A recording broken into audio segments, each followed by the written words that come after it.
जय हिंद friends, welcome back to the Sarkari exam fighter YouTube channel. दोस्तों, अगर आपका भी एसएससी एमटीएस का पेपर है तो उस पेपर से पहले ये वीडियो आपके लिए बहुत ही ज़्यादा इंपॉर्टेंट है।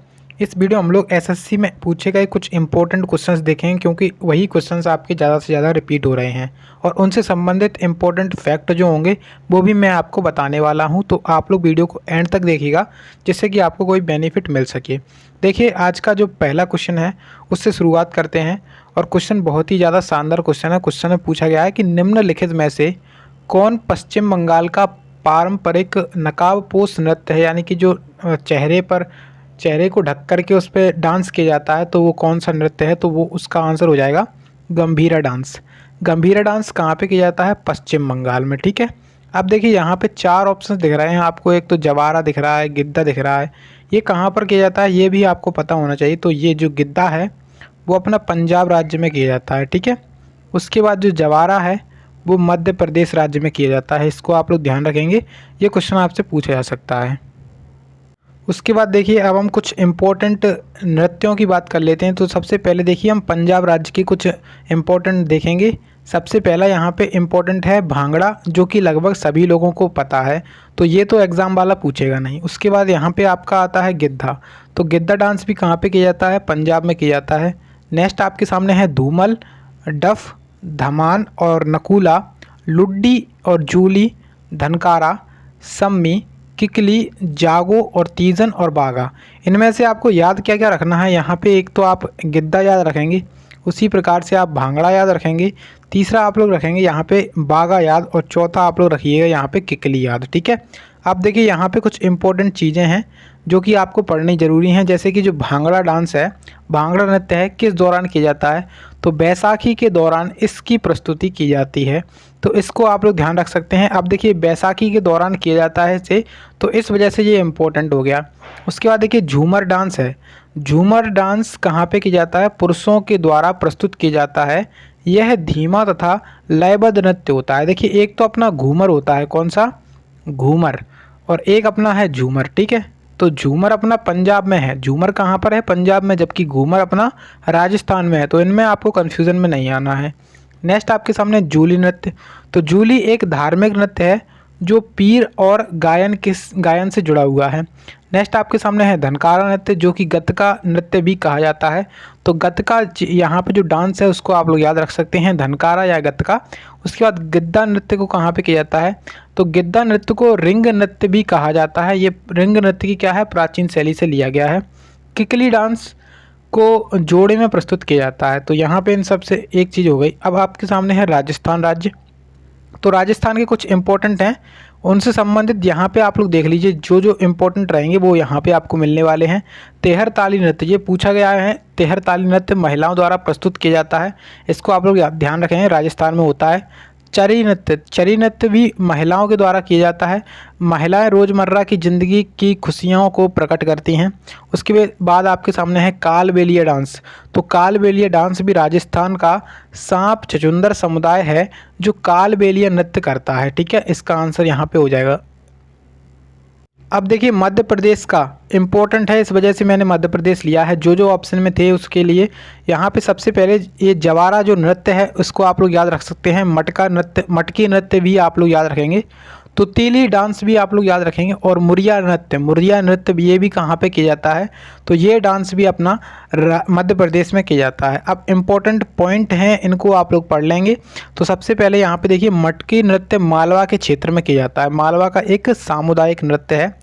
तुतीली डांस मध्य प्रदेश में कमर जनजाति के द्वारा एक प्रसिद्ध लोक नृत्य है। तो इसको आप लोग ध्यान रख सकते हैं, बहुत इंपॉर्टेंट है।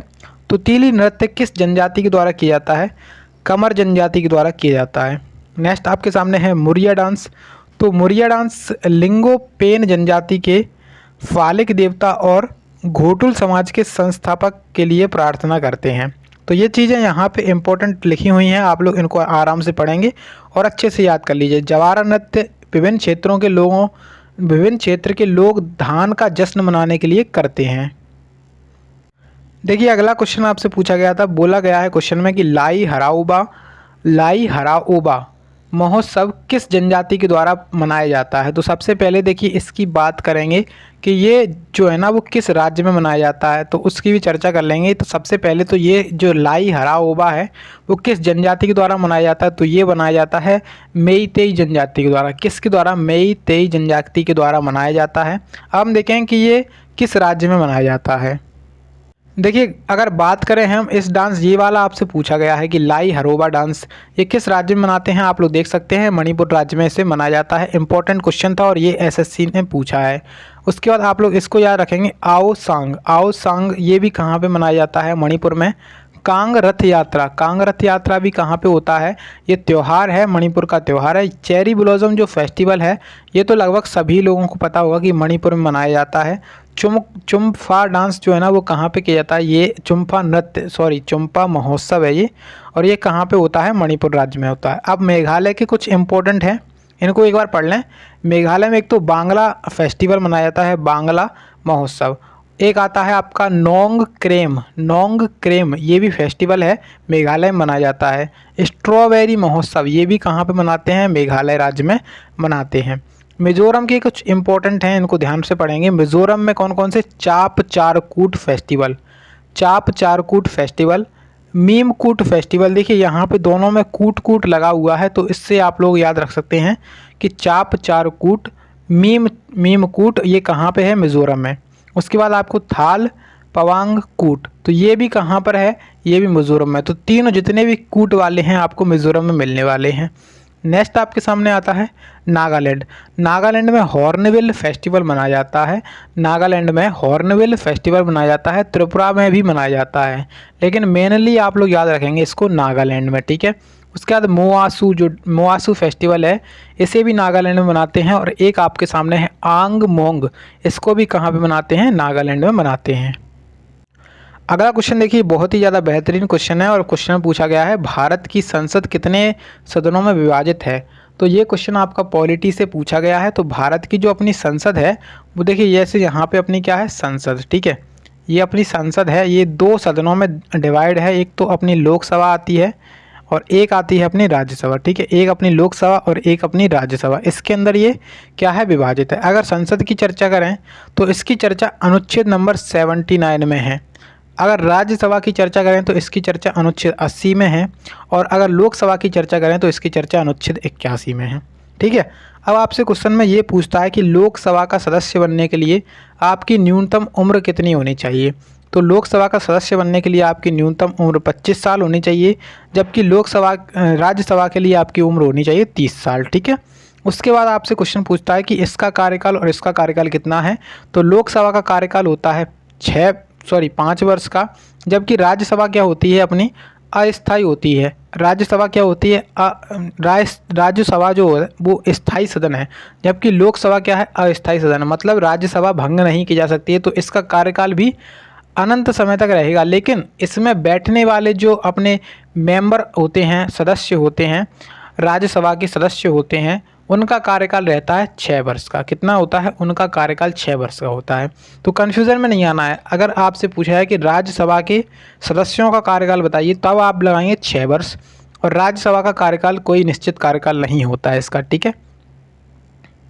अब देखिए अगला क्वेश्चन आपसे पूछा गया है कि निम्नलिखित में से कौन एक सरोद वादक थे। तो ये क्वेश्चन देखिए 3-4 क्वेश्चन ऐसे हैं, मतलब स्टैटिक से 3-4 क्वेश्चन ऐसे पूछे जाते हैं, मतलब आप लोग इनको पक्का मान के ही चलें कि ये क्वेश्चन तो आने ही आने हैं। तो ये यहाँ पे एक वाद्य यंत्र से क्वेश्चन पूछा जाता है हमेशा।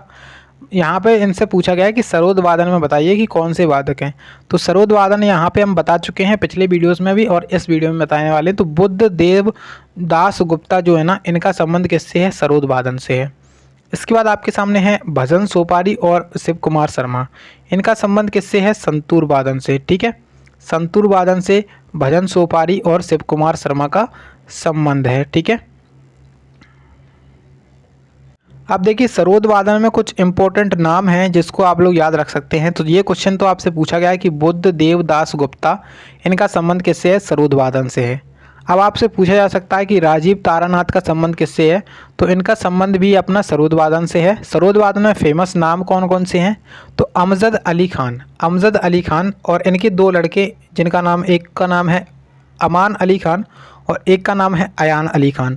तो अमजद अली खान तो हैं ही, उनके साथ साथ उनके दो लड़के भी हैं जिनका नाम, एक का नाम है अयान अली खान और एक का नाम है अमान अली खान। तो तीन व्यक्ति जैसे आपको याद हो गए। जरीन दारू वाला कैसे याद रख सकते हैं, दारू पी करके आपने सरोद बजाया। तो इस तरीके से मतलब एक अपने हिसाब से इसको एक मेंटलिटी बना लीजिए कि कैसे याद करना है, उस तरीके से आप लोग इसकी खुद से ट्रिक बना सकते हैं। तो जरीन दारू वाला का संबंध भी आपका सरोद वादन से है। उसके बाद मुकेश शर्मा, इनका संबंध भी आपका सरोद वादन से है। हाफिज़ खान, हाफिज़ खान का संबंध भी आपका सरोद वादन से है। और साथ ही साथ आपके जो अली अकबर खान हैं, इनका संबंध भी आपका सरोद वादन से है। ठीक है, राजीव तारानाथ, इसको आप लोग याद रख सकते हैं। कुछ और इम्पोर्टेंट हैं जिनको आप लोग देख सकते हैं, जैसे कि बीड़ा में हो गए, तो बीड़ा में आप लोग सरस्वती तो याद हो ही जाएगा आपको, क्योंकि सरस्वती माता बीड़ा बजाती थी। उसके बाद एस बालचंद्रन, ये भी बीड़ा बजाते थे। कृष्ण भागवतर, ये भी क्या बजाते हैं, बीड़ा बजाते हैं। उसके बाद आप लोग समुद्रगुप्त और औरंगजेब, ये इतिहास के कुछ ऐसे शासक रहे हैं जो कि क्या बजाया करते थे, बीड़ा बजाया करते थे। अब आपके सामने आती है शहनाई वादन में। तो शहनाई वादन में भी बहुत ज़्यादा इम्पोर्टेंट है बिस्मिल्लाह खान। बिस्मिल्लाह खान क्यों इम्पोर्टेंट हैं, क्योंकि इन्हें चारों शीर्ष सम्मान मिले हैं। मतलब कि भारत के जो चार शीर्ष सम्मान हैं, जैसे भारत रत्न, पद्म भूषण, पद्म विभूषण और अपना जो पद्म श्री पुरस्कार है, ये सभी पुरस्कार बिस्मिल्लाह खान को मिले हैं। इनका संबंध शहनाई वादन से है। उसी के साथ साथ इन्होंने 15 अगस्त 1947 को लाल किले पर क्या बजाई थी, शहनाई बजाई थी। इस वजह से आप लोग इसको और याद करेंगे, बहुत ज़्यादा इंपॉर्टेंट है। अब आपके सामने अली अहमद हुसैन खान, इनका संबंध भी किससे है, इनका संबंध भी शहनाई वादन से है। दया शंकर जगन्नाथ, इनका संबंध भी शहनाई वादन से है। बागेश्वरी कंवर इकलौती महिला हैं, इस वजह से और इम्पोर्टेंट हो जाएंगी। ये बागेश्वरी कंवर, इनका संबंध है शहनाई वादन से। अब देखिए बांसुरी वादन में भी इम्पोर्टेंट हैं एक हरिप्रसाद चौरसिया, पन्नालाल घोष। हरिप्रसाद चौरसिया और पन्नालाल घोष बहुत ज़्यादा इंपॉर्टेंट हैं, इस वजह से इनको याद रखेंगे। और बाकी सारे यहाँ पे लिखे हुए हैं, आप लोग याद कर लीजिए इन्हें।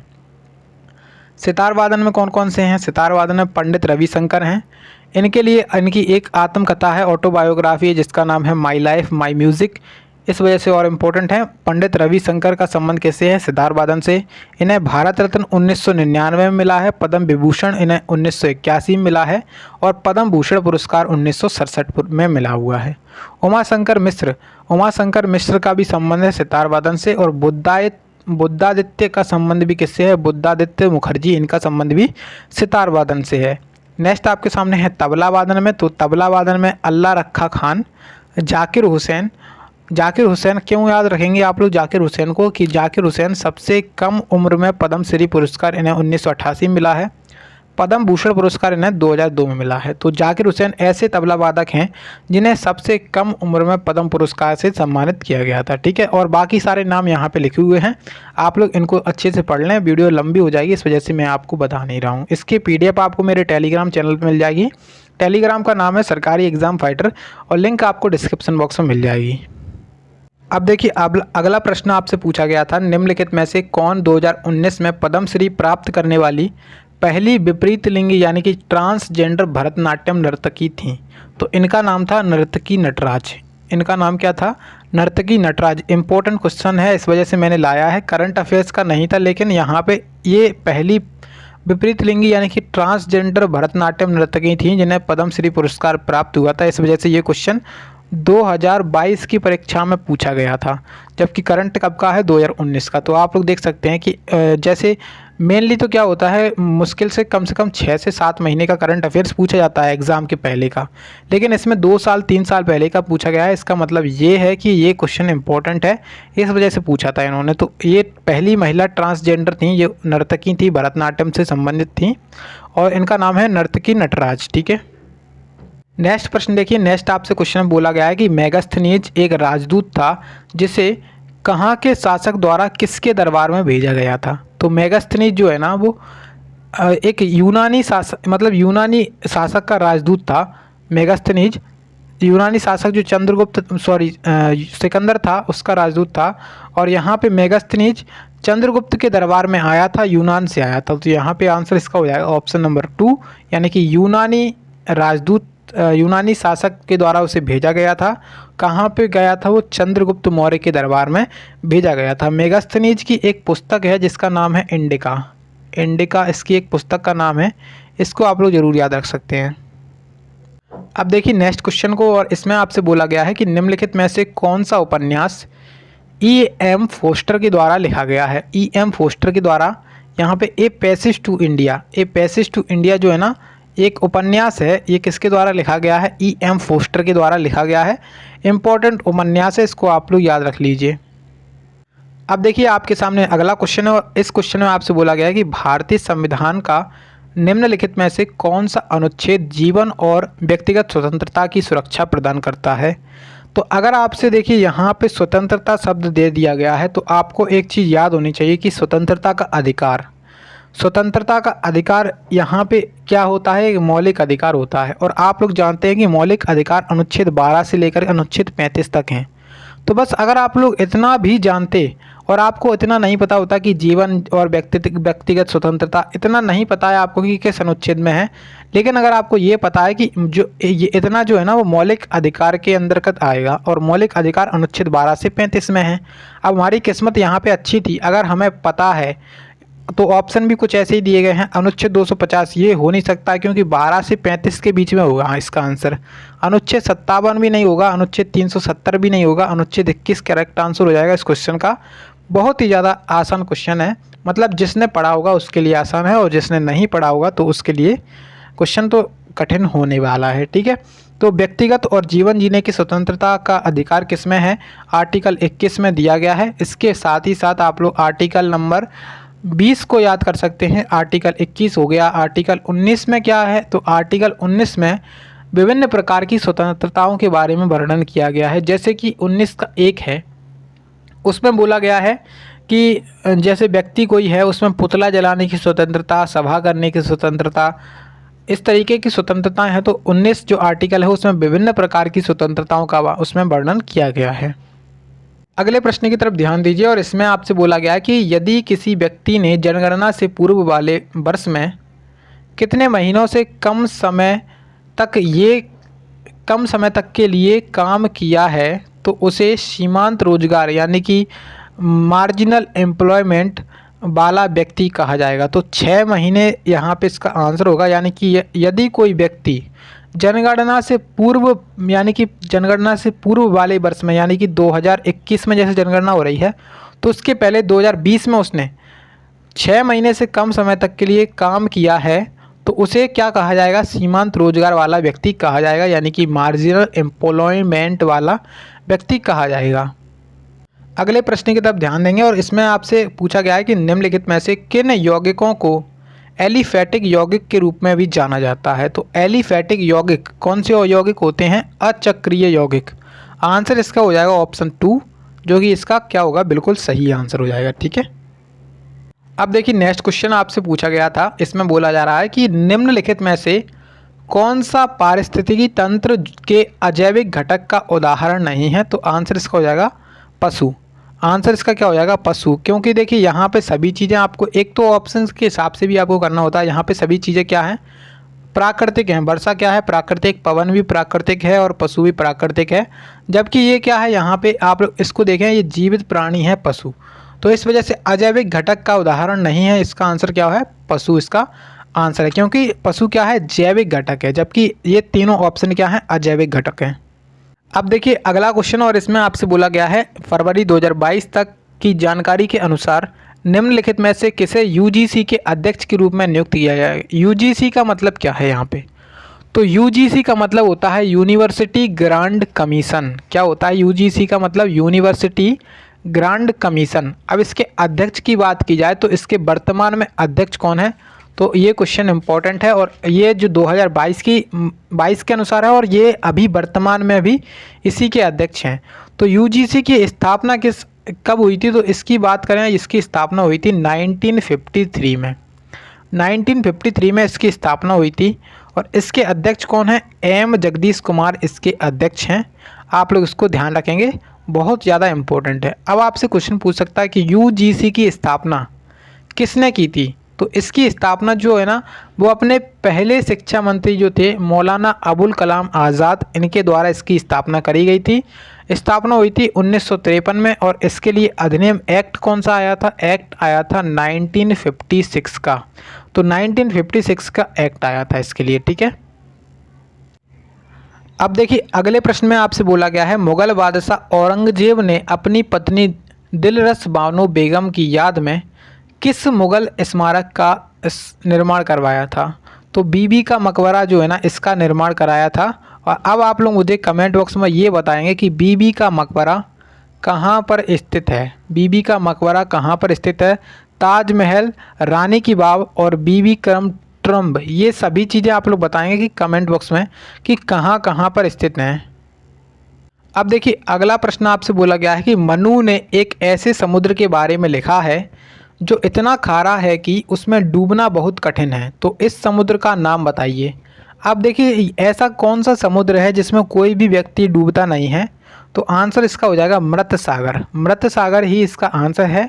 इसमें क्या होती है? जो लवणता होती है, लवणता मतलब होता है इसमें नमक की मात्रा।